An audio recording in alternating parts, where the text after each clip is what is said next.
I've never been loved before. Well, they came to me. They came to me and they said, hey, would you be interested in this? And I've never been on a TV show. I've turned down many TV shows. So no, they came to me and they asked. I read the first couple scripts and I thought they were good. And I was concerned about who would be, I didn't know any of the other actors really, and who was going to be the person I was going to be the apple of my desire. And so I mentioned Chris, and Ben really liked that. I just thought it was funny and it was original. And it's about that separation that everyone does go through without having a chip in their brain. You know, you're a parent, and then when you go to work, you have to act like a 4-year-old sometimes. And, it definitely resonates. And I think because we did it during COVID and it was designed well and Apple gave us a lot of support, and Ben is a really terrific director with, the team he put together and Dan Erickson's mind. It was just, it was very challenging at first, but I think we have a nice group. So, but I love the part. It's a beautiful part. It was great for me. I loved being outside. It was much easier than being in that office. That office could drive anyone insane, especially during COVID when everyone had masks and shields on.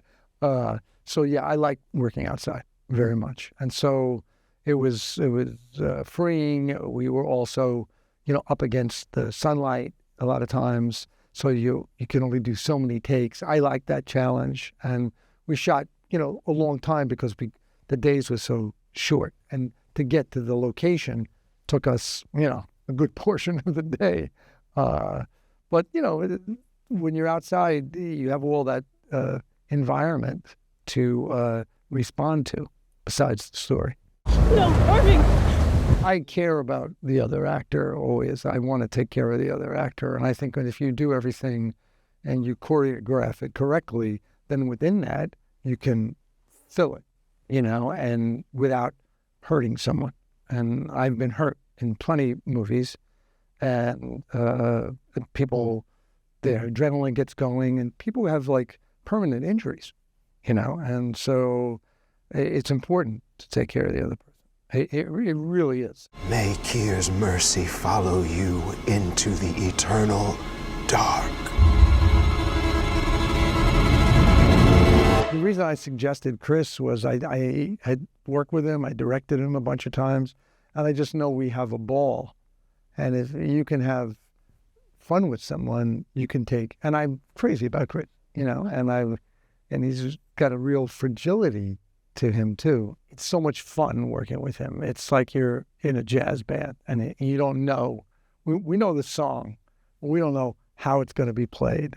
And so I didn't have any doubt that we would have an interesting chemistry.